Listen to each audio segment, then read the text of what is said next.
I've had a number of questions lately about warping, and I've done a video on how I warp with my warping board or warping pegs, but I've had a lot of people who don't have those and are asking about crank and yank. So I want to talk to you today about crank and yank.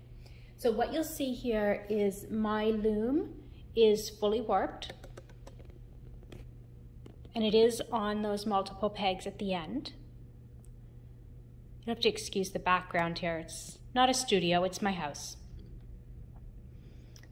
And so we're ready to actually wind the warp, and we're going to use the crank and yank method today. So the video's going to stop and start a little bit so you can actually see what's going on.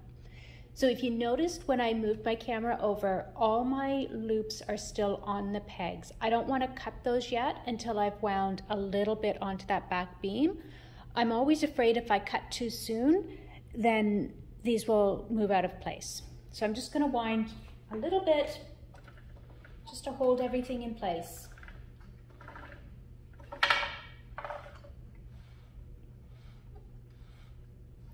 And before I let go, I'm going to make sure my lock is locked. So when I go and cut my loops now, which I'm going to do, everything's held in place there. Nothing can move anywhere. All right, I'm down at the far end. I'm just going to lift all my loops off. Now, if you're just using a single peg, you're just going to take it all off in one fell swoop, but I'm just going to cut each one as I go. And I'm just letting it drop onto the floor. Not worrying about tension, not worrying about anything, just letting it drop.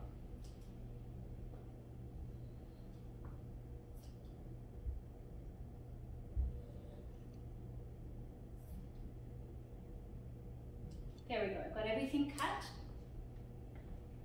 Set my scissors aside. I'm going to move my stool forward. Just get this out of the way.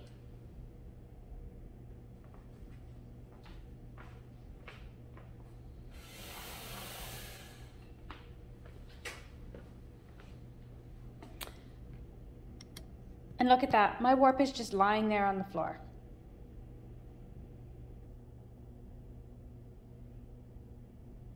All right, so you can see my warp is partially wound here.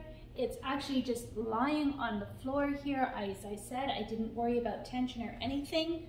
I'm gonna sit on my bench and I'm gonna start winding. So I brought paper slats. Usually I use a roll of paper, but I'm going to use the slats today because I happen to have lots of them. So I'm going to slip that first one under here. I would normally use two hands. I want you to be able to see without my arm in the way. So I'm just going to start winding it back on. I'm not even using the purl back here. I'm just winding with the back beam. And then I'm just going to divide it and I'm going to give it a good tug. So you can see I'm taking fairly small bundles and I'm just giving it a good tug. I've started on the left hand of my loom and I'm using my left hand and I just go all the way across. And I'm going to wind a little more. I'm going to stick another of my cardboard warping sticks in there.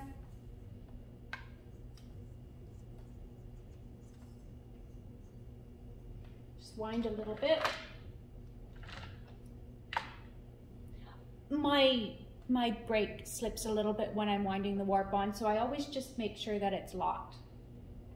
Okay, this time I'm going to start with my right hand and on the right side, and I'm going to tug all the way across.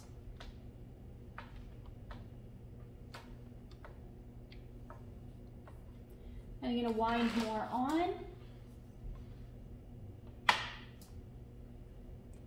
Start with my left hand. You notice I'm doing the same thing with each hand.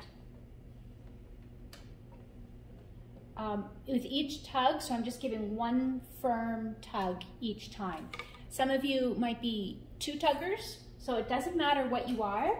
Just make sure that whatever you do to one bundle, you do the same thing to all the bundles.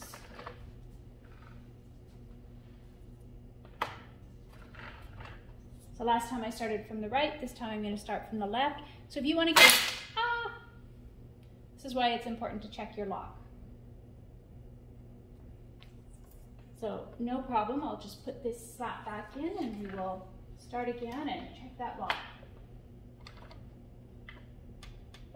All right, start with my left hand, and if you want to give 2 tugs, then do 2 tugs, but do 2 tugs all the way across. So that's the key. What you do to one bundle, you do to all of them. Let's put another slat in there.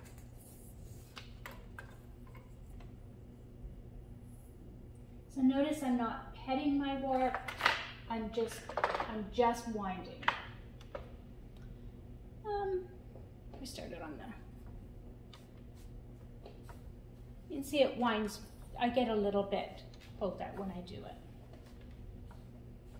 The important thing isn't necessarily the tightness of your warp, it's actually the evenness of your warp. So we just want to make sure that our warp stays even.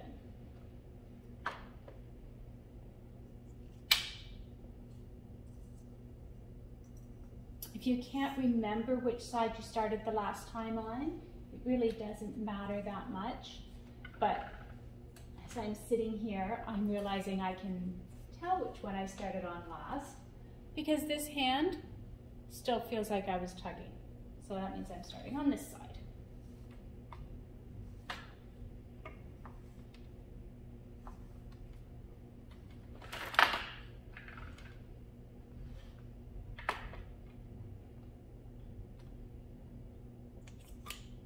So that is all there is to crank and yank. Always wind a little bit so that when I do crank it, it doesn't just pull that stick, that last stick out.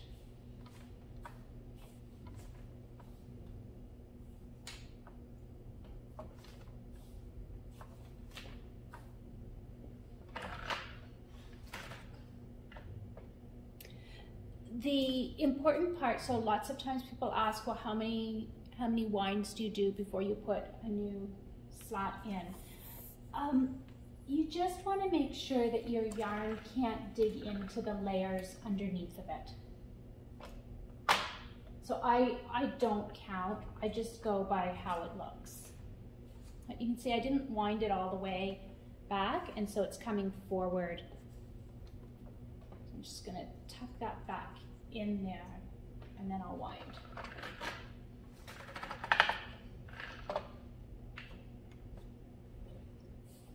I'm not placing all my slats on top of each other. I'm alternating where they go.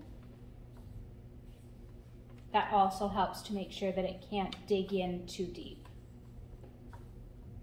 Just tuck that one back a bit.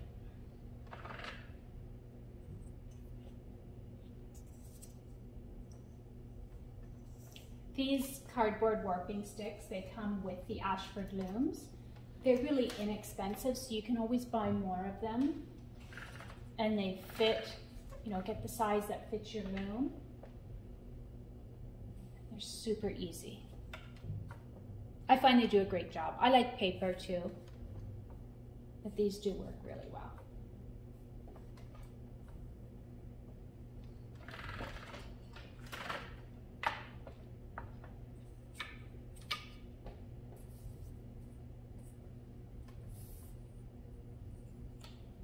I think this will be my last one.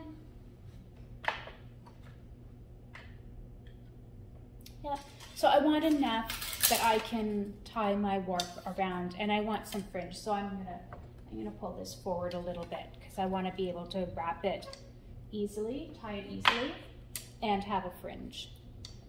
So there we go. And that is cranking yank. And it really doesn't take that long. That was an 84-inch warp, and it just took us a few minutes to do it. I hope that is helpful to you.